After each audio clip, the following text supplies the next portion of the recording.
with demand expected to come back, the question remains, does this mean the economy is back on track? Companies now, after experimenting with offshore in places like India, Philippines, and Poland, want to bring those jobs back. We invest in the U.S. We're the biggest exporter in the country. In the cycle we're in right now, we're creating jobs. From Radio America, it's Neil Asbury's Made in America, the show that explores American industry, large and small, and promotes American-made products everywhere. Put Neil Asbury's Made in America to work for you. A very big welcome to you today. I'm your host, Neil Asbury, together with co-host Dr. Rich Ruffman. So, Rich, it's kind of hard to get back to talking about jobs, and that's what we're all about here at Made in America, is creating jobs and want to bring our jobs back home, better jobs, jobs with benefits, jobs that you could raise your family, take a vacation, educate your children, stash a little money away for those golden years, all of those things that we as Americans hold dear and cherish. But if you look at what's going on with our political world, and the focus seems to be litigate, and not legislate and do what's right for the American people.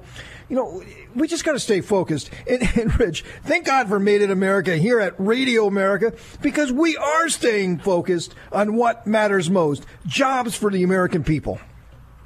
Well, that's what it's all about. I mean, the president was elected to create jobs. People needed a job. People wanted to stop working 2 and 3 different jobs for low wages so they could almost get close to what they were years and years and years before Obama. And here, the neat thing is that President Trump spoke directly to the people. He is kind of a man of the people, even though he's enormously wealthy. It's one of the things that I like about him. He connects with the contractors when he was a kid growing up, with working for his dad. He connects with the frontline workers, and it's all about jobs, and I think he gets it. Absolutely, and another thing that, is very big on jobs, of course, is infrastructure. Can we get an infrastructure deal done? We're going to talk about that in a moment, but also trade agreements. And, there's a lot of emotion on trade agreements, and that's another group of people that President Trump connected to, is those who felt that they got left behind in globalization in the trade deals that were, really part of the Republican Party for many, many years. Free trade, free trade. I mean, I think it's a word and a concept that got misconstrued and was used for political purposes. I mean, everybody had a different concept of what was free trade. But, hey, look, President Trump tapped into something that nobody else on the Republican side seen. And he said, hey, look, we got to get rid of NAFTA. And now, we replace it with something else. Just as I was getting used to NAFTA and it could roll off my tongue, and wow, that was great. Now we got to talk about USMCA, the U.S.-Mexico-Canada trade agreement. And there was a headline in Real Clear Politics this week. A great headline.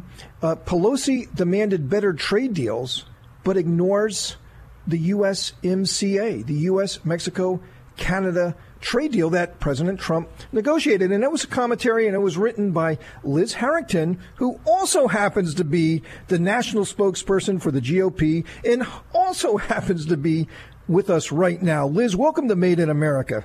Hey, thanks for having me. So, I mean, it was a great piece. I read it, and it's true. The Democrats said they wanted a better deal. And hey, look, Liz, wasn't it President Obama who ran on, hey, NAFTA was a bad thing. We got to get rid of NAFTA. NAFTA was a disaster. Pelosi, the same thing. NAFTA's a disaster. We got to get rid of it. It's not taking care of our workers. Now you get a president who comes in there. He does something about it. He presents a trade deal to Congress, says, hey, let's get this thing done. And she's not moving on it. What's going on? Exactly. I mean, you have to scratch your head and wonder, do they want to help the American people, or do they want to be off in fantasy land talking about Russia nonstop? I guess they've chosen the latter. But the truth is, Nancy Pelosi, Barack Obama, all these people said we need better trade deals. This was a bipartisan issue in 2016. It's certainly an issue that President Trump ran on and won on, which is we need better deals for our workers. And Nancy Pelosi herself said it all comes back to, does this make a bigger paycheck for the American worker? And she conceded that NAFTA did not, and then she opposed the TPP as well. But we now have a better trade deal for the American worker. We now know USMCA will put us on an equal footing. It fixes all the problems with NAFTA, which incentivized companies to outsource and make jobs overseas. I mean, we lost 1 million jobs from NAFTA because it was a terrible deal. So this is a good deal now. USMCA puts us on an equal footing. It'll grow the economy even more than it already is. We'll add 176,000 jobs. These are high-paying jobs. They'll be paid more than $16 per hour at a minimum. And Nancy Pelosi says, where is she? She won't bring it to the floor. So it's apparently things that she professed to believe in, and now apparently not. If it helps the administration, if it helps the American people, but she doesn't want it to help the Republicans' prospects in 2020. I totally agree with that. And the reality of it is nothing, from my point of view, nothing will happen other than investigation after investigation, impeachment concept, discussions, media talking about it, the folks on the Hill talking about it, and then Main Street talking about it. But to give President Trump a win, never going to happen. They need to. No, seriously, it's just I wish that weren't the case. I agree. They're not going to do anything that would put something with a check mark over this president. They want to destroy this president, and they have to chip away and chip away. I mean, the whole kabuki theater that we saw yesterday with Meuller was so preordained. It was so scripted. It was so done in such a way that the semantics of it were written by, probably George Soros, for all I know. But the semantics of it were written by, seriously, maybe Weissman, because he's devious that way. He's pretty Machiavellian. But the point of the matter is they will not do anything to help this president. And you're right. Isn't that outrageous that here they have an opportunity to do something for the American people, to do something great? I mean, after all, don't they run out into the Midwest and the Rust Belt and say, hey, union guys, union ladies, we're the savior. We're going to turn this around for you, as if Trump hasn't. And we're going to make it work for you. And then, well, here's an opportunity to make it work for you. But, well, you're going to have to wait another 2 years because we really have to chip away at this president so we can win our power back in the next election. Right, and these are all ideas that the Democrats claim to believe in. I mean, when they were opposed to TPP, some of in the Democratic Party, and then when President Trump promised to withdraw from the TPP, and he did so 3 days into his presidency, Nancy Pelosi tried to take credit, and she said, okay, let's see how many Republicans now pretend to have been on the same side as Democrats in demanding a better trade agreement for American workers. Well, here we are. Here we are 2.5 years later. We have a better trade deal for American workers. It's a bipartisan deal. We know it's a better deal than NAFTA. And the only demand Pelosi, she's stalling now, that she said, oh, well, Mexico needs to fix its labor laws and make some reforms. Mexico's already doing that. So there's nothing holding her back. She's stalling because it's sinister, but they don't want the economy to continue roaring. They don't want the successes we've seen under this administration to continue, because that hurts their chances in 2020. But their obstruction and their resistance and their refusal to accept reality since 2016, that's not going to help their chances either. And so they might as well get back to work for the American people and just follow the values that you claim to be for. You claim to be for better trade deals. You claim to you voted for the border wall until President Trump said he supported it.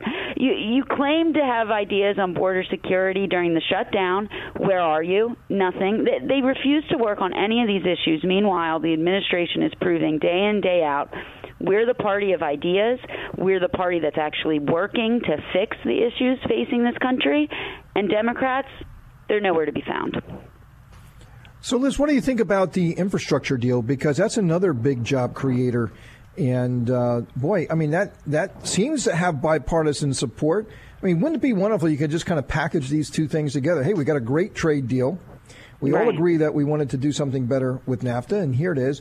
And, oh, by the way, let's invest in our infrastructure, and let's go and do that, too, and look at all the jobs, and we're going to make this a better country and all of that. I certainly, I'm not holding my breath, but is there a possibility that we might get an infrastructure deal?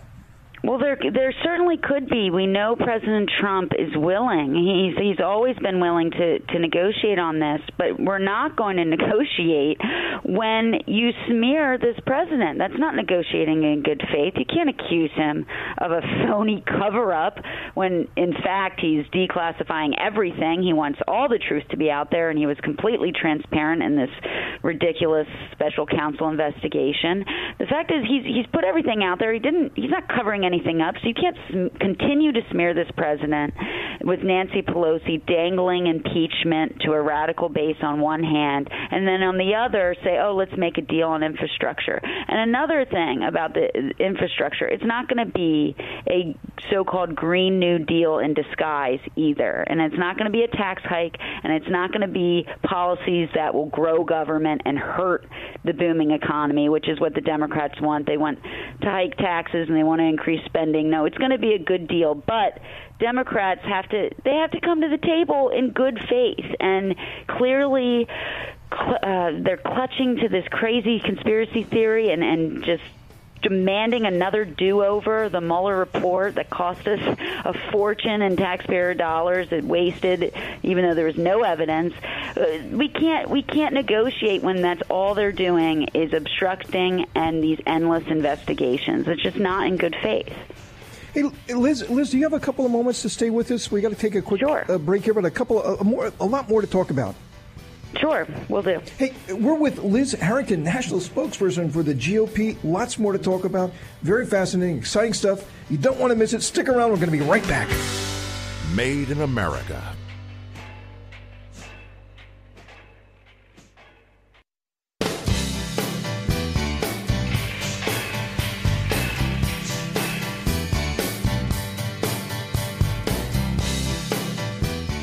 Welcome to Made in America. I'm your host, Neil Asbury, together with co-host Dr. Rich Rothman. We're having a very fascinating discussion with Liz Harrington, national spokesperson for the GOP. Hey, Liz, we have coming on here in just a moment Allan Lichtman, professor at American University. You probably know him. He's all over the media. And in fact, he's predicted the 9th straight presidential elections, including President Trump's election. So the guy's been right since 1984. And, President Trump, great economy. He wants a great economy. Trade is part of a great economy. I'd like to get your thoughts on China here in a second because, he needs trade. He needs our farmers. They need to be doing well. Everybody needs to be doing well. The Rust Belt needs to be doing well. Very important to his electoral success. And so, Professor Lichtman, over the last few days, has been in the media quite a bit, and he says if the Democrats hope to win in 2020, they're going to have to impeach him. So he's got this sort of a way of analyzing and all these different things and boxes that got to be ticked off. And right now, President Trump is looking very, very well. And it looks like the Hail Mary is, well, they got to impeach him if they want to hope to win. What do you got to say about that? Well, Representative Al Green kind of let the cat out of the bag a couple of weeks ago when he said just that. He said, I'm afraid if we don't impeach, he's going to be reelected in 2020. Imagine that. They want to undo the will of the American people, which duly elected President Trump in 2016. So I think there's some credence to that. It's the only play the Democrats seem to be running these days. They're putting out a lot of feelers because it's a little bit tricky to convince the public that to get behind impeachment when there was no crime and there was no cover-up and there was nothing to do with Russia. There was no collusion, no conspiracy, no coordination, again and again. The American people don't want it and they don't know it. So I would go back to the analysis, and I think that's exactly right, because you wouldn't know it from being inside the Beltway and watching cable news, CNN and MSNBC all day. They're really, down and out. They're just talking down about the country all the time. But if you get out and to the heartland and you look at how the American people, ordinary Americans, are feeling, they're feeling good because the economy's doing good. They have more in their paycheck. They have better opportunities out there. We have 1 million more job openings than unemployed people in this country right now. That just means more freedom, that you can leave a job you don't like and find a better one. It's great news. We're seeing wage growth for the lowest income among us. They're getting the biggest benefit with their wages rising. This is really an economy that's starting to work for everyone, and you see that in some of the polling. We're seeing almost unprecedented optimism being restored back in confidence into our economy, into our country again. So it really, the president's slogan in 2016, it's coming true. We are making America great again. It's doing good. So in next year, when the people get in the voting booth, do you want to go back? Do you want to go back to stagnant wages, anemic recovery, just no hope, no prosperity, higher taxes? Do you want to embrace left-wing socialist policies of government takeovers of health care and what you drive and what you eat? No, you're going to want to stick with the booming economy that's only going to continue to grow if we can ever get the Democrats on board and pass things like the USMCA. But the good news is we'll do it without them when we take back the House in 2020 as well. See, I think it's going to have to wait for something like that. I agree with every word you said. I embrace everything you said, that everything is moving in the right direction. There's optimism. The manufacturing numbers are looking much better. The folks are optimistic about their future. They're not working 2 and 3 jobs to survive with their family. 3.2 increase in wage year over year, which is huge over the last decade or so, 2 decades. But the problem is that we have to overcome this incredible challenge from the media on the left and all the other talking heads. And you've got to get that into Main Street so they understand the reality of what they're dealing with. And what worries me, Liz, is that they're not going to have the input. They're not going to have the stats. They're not going to have the information they need. Even though they can see it in their paycheck, they're still being hit over the head every day. Oh, it's terrible. It's wrong. It's this. It's that. It's not hitting the middle class. It's not hitting the lower middle class. It's not hitting the blue-collar workers. We have to somehow message it stronger, better, more often. Yeah, I agree, and I think that's our job every day. And you know what's great about this president, too? He's always constantly taking his message directly to the people, and he's constantly doing rallies, and he's going out and meeting people, and he's talking about the great successes. And also the good news is the American people are smart, and look at the ratings of CNN. Look at the ratings of MSNBC and Rachel Maddow's show. A funny thing happens when you lie to your viewers for 2 years that the President of the United States was a treasonous Russian stooge. When that turns out to be a complete false smear lie, people stop tuning in, including your radical base that you lied to, that you sold a bill of goods to. So the good news is we have the truth, we have the facts on our side, and the record will speak for itself. And people are smart. They're not going to be distracted by this Russia nonsense and Robert Meuller trying to redo his own investigation, apparently. They're over it. Not a single person, and this was a CNN poll a month or so back, not a single person mentioned Russia as an issue they're concerned about or care about when they were asked about 2020. Not a single respondent of over 1,000 people surveyed. So I have confidence in the American people that they're going to see, they've already seen the results, and they know the policies are working, and we've got a booming economy, and it's only going to get stronger. Hey, Liz, thanks for being on the show. It's been really great having you with us. We hope that you'll come back and check in. Next year is going to be very, very fascinating. Buckle up. We've been talking to Liz Harrington, national spokesperson for the GOP. Liz, thanks for coming on. Thank you for having me, guys. Coming up, we have Professor Allan Lichtman from the American University, and he's been around. He's been doing a lot of media appearances. He's predicted the 9th straight presidential elections going back to 1984, and including President Trump's. And he says it's all over the place right now. Democrats may have to impeach the president to have a chance in 2020. He's going to be with us in just a second. You don't want to miss it. Made in America.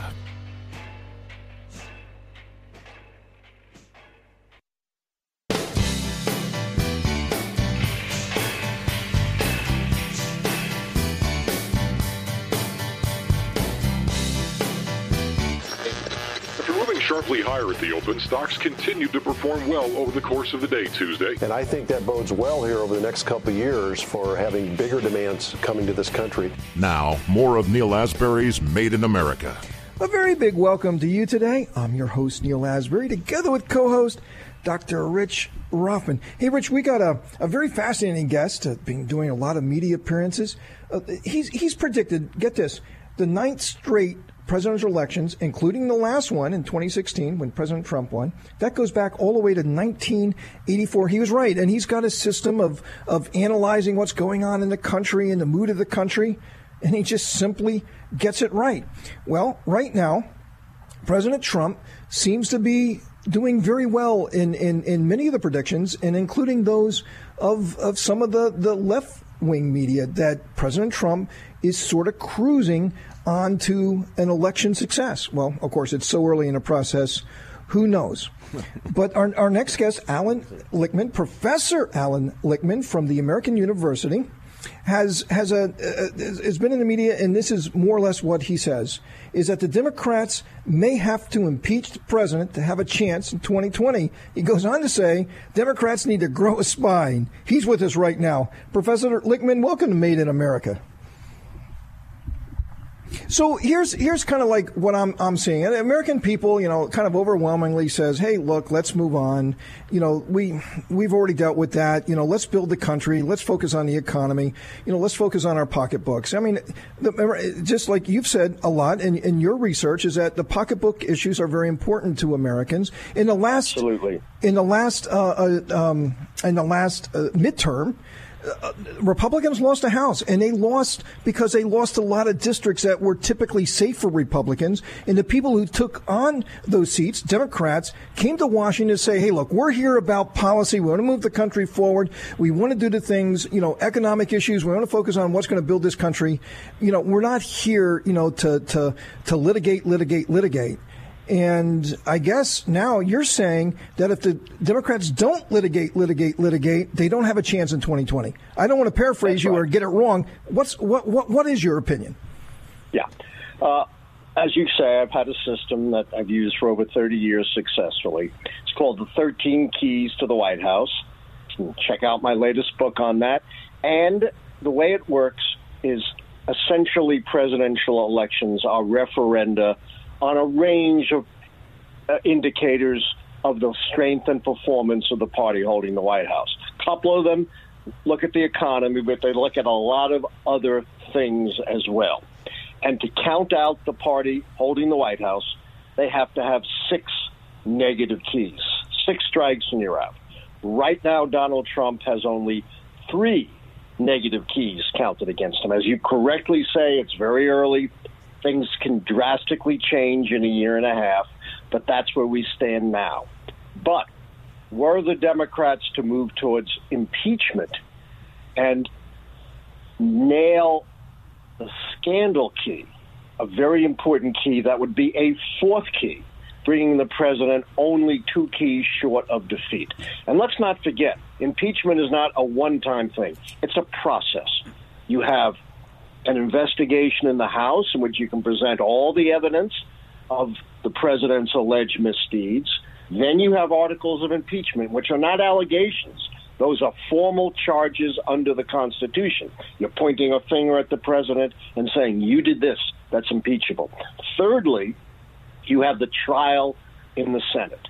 And that gives the Democratic prosecutors a chance to present evidence, to bring up documents, to make opening and closing statements, to cross-examine the president's witnesses.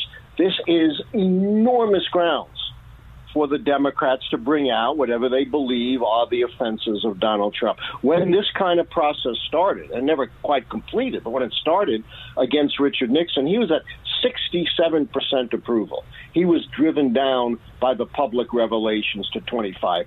So even if he survives the Senate, he could be sufficiently beaten up that not only do you get a 4th key for the Democrats, you might turn other keys. You might spur a real challenge to his renomination. You might get a 3rd party. But at any rate, you're much closer to victory because other things can go wrong. Foreign policy is very tricky. Could lose the foreign policy key. Who knows if the economy will hold up. But I would never recommend impeachment for political reasons. I think there are sound constitutional and moral reasons for it. I am simply making my political arguments, one, because I think Democrats are totally spineless and are looking for some political excuse, and two, Democrats always misread the politics. They're always listening to the conventional wisdom and the polls and ignoring the fundamentals. Well, I find the interesting thing in the whole political structure and the scenario right now, the landscape that's out there, is that you're right. And I think your points are excellent. And you said, well, maybe there'll be a scandal. Maybe they'll come up. That's one of your points that are important. Well, yes. if a scandal doesn't exist, then they're just going to create a scandal that exists, which is exactly what they did. There's got to be something there, or the American people. But there had to be something there with Russia. I mean, my God, for 2 years we had every talking head, discussing the collusion, the horrible situation that Putin really controls. He's a puppet of the Russian oligarchs. I mean, unbelievable. So I think that it is a two-way street. Do you think America could handle an impeachment? Of course it can. Look, impeachment is not a catastrophic event. The framers, in fact, put impeachment into the Constitution, as Benjamin Franklin made clear, to deal with a dangerous president, to present the evidence, and he either gets acquitted or convicted in an honorable, legal, orderly process that was an alternative to the way they dealt with rulers at the time they didn't like, assassination or revolution, and none of the impeachments that we've had have hurt the country. The impeachment of Andrew Johnson helped the country in 1868 because it stopped him from obstructing the integration of freed slaves into America. Obviously, Nixon's resignation in the face of impeachment, spurred by Republican leaders, saved the nation a threat to the democracy. And everybody thought, oh, my God, the impeachment of Bill Clinton is going to weaken the presidency. And as we know, the presidency emerged stronger than ever. So, of course, we can take an impeachment. Hey, Allan, I mean, very good. We really appreciate you coming on the show and providing your thoughts. Very, very fascinating. We hope that you'll come back and join us real soon. Unfortunately, we're out of time. Professor Allan Lichtman from American University predicted the 9th straight presidential election since 1984. He's got a system. It works. You want to check this guy out. Very, very compelling. Thanks, Allan, for being on the show. Happy to come on again. Take care, guys.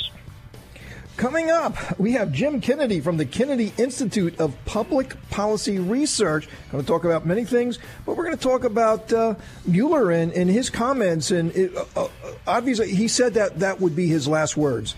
Do we believe him? You don't want to miss it. Coming up right now. Made in America.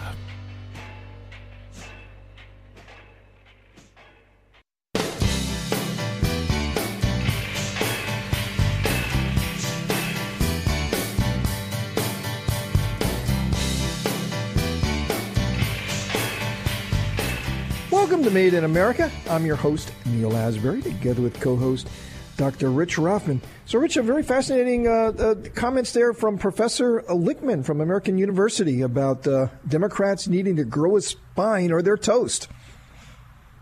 Well, yeah, I think it's very exciting to what he's saying, but I still have doubts that I think that impeaching this president could have a positive effect maybe on the Democrats, but I also think it's going to boost the likability factor of the Republicans. It can work heavily against the Democratic Party. I think it might. Let me tell you, I got to confess, back during the late 90s when President Clinton was being impeached in the House, and I was watching that, and I was living overseas at the time. It was really a crazy period. It was all over the television. I mean, wherever you were, around the world you go. I mean, that was always on the television. And I was thinking that President Clinton, needed to go. That why wasn't the country seeing that, and why weren't they behind? But I was wrong. I must confess, I was wrong, because that was not where the country was. The country, just wanted to move on. They wanted to live in peace. They wanted to, and Clinton's popularity and his personality grew. I mean, he left office very popular man, for many years, up until recently. He was the face of the Democrat Party for many, many years. And his wife almost pulled off being president twice, being denied by President Obama and being denied by President Trump. So I don't think it weakened him, and I think that the country just didn't want to deal with it. And I was wrong. And the country was right. And I think that's where we are today. The country just doesn't want to deal with it. I mean, they've heard it. They're, for whatever reason, they're not buying it, or they suspect things, but they still don't want an impeachment. But yet, the Democrats, many Democrats, especially those running for president, are out there, yelling from the mountaintops, we got to impeach this guy. I think they're wrong. I think they're off to the wrong start here to their presidential campaigns. Anyway, we got Jim Kennedy on right now from the Kennedy Institute of Public Policy Research. He's joining us now. He's been with us before. A great guy. Jim, how are you today? Oh, doing okay, gentlemen. Thanks for having me on. Hey, thanks for look. We talked a little bit earlier about Meuller kind of coming out and giving his swan song. Hey, look, I'm not going to say about this anymore. I'm not going to testify in front of Congress. I'm not going to do any more. This is it. I'm going to just kind of say, for this next few minutes, I'm going to just kind of give you some thoughts. Very scripted, very tight, very sort of robotic. And, I'm going to move on now, and I'm going to enjoy my private life. So what do you think about those comments? Is he done? Hey, look, we got a storm. It's kind of blowing right now. But, next week it'll be something else. Is this thing going to kind of disappear, or was his comments going to be something that we're going to hear about for many days, many weeks, and many months ahead?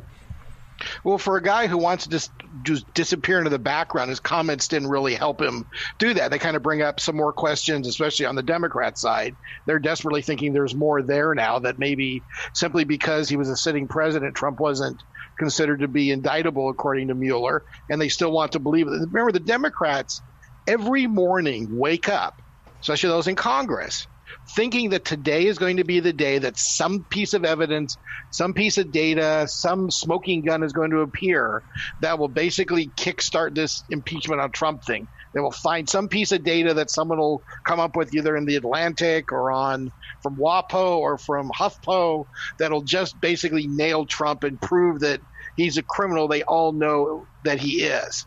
And so they desperately want Meuller to testify because they know there's something in there. When I say no, I put that in air quotes. They think there's something in there. They hope there is something in there. And also from Mueller's side, I don't think he necessarily wants to stand in front of the Republicans because, A, I don't think he likes being questioned on what he does.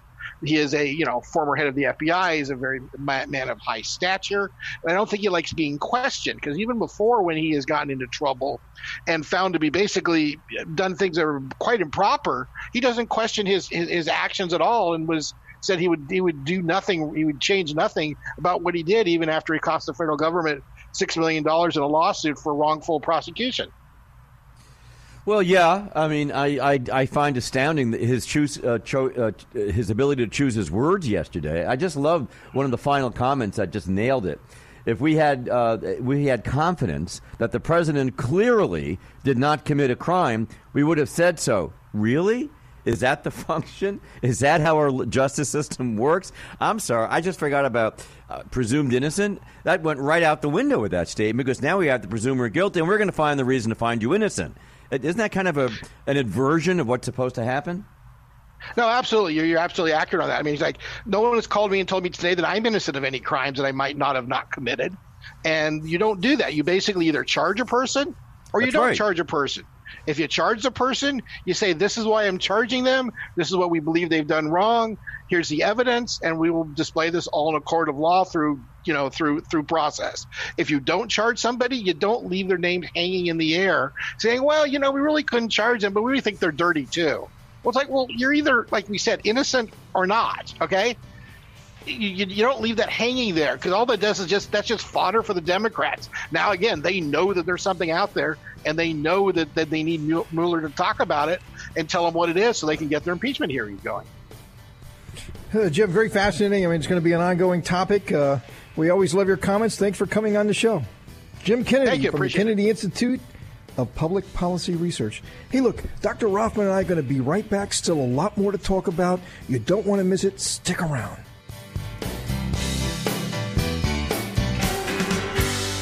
Made in America.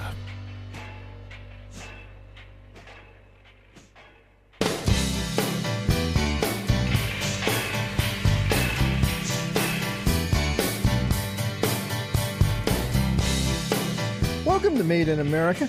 I'm your host, Neil Asbury, together with co-host Dr. Rich Rothman.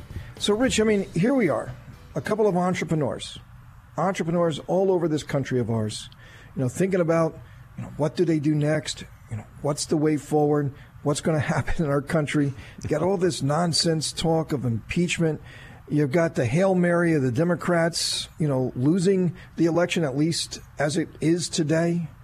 They got a candidate, potentially Joe Biden, who's never registered in the presidential polls before, who, at 78, 79 years old is going to be their savior. I mean, if the guy serves 2 terms, the guy's going to be 87, 88 years old. I don't know. Are we ready for that? And there's supposed to be a party of diversity, and you got two old white guys now that seems to be the face of the Democrat Party. What's up with that? We're in for a bit of a long haul here, Rich, about what's going to go on in our country for the next 18 months or so. And I really feel for our entrepreneurial community, those who are our risk takers, our inventors, those who are out there thinking about creating a business who's going to create the jobs. And I'm not talking about any job, but good paying jobs, the jobs that pay benefits and take care of their people. But yet, are they looking at this now and saying, hey, we got a very pro-business president, but we have an opposition party in this country that scares the bejesus out of me. Should we go forward? Should we stay? Or should we stop?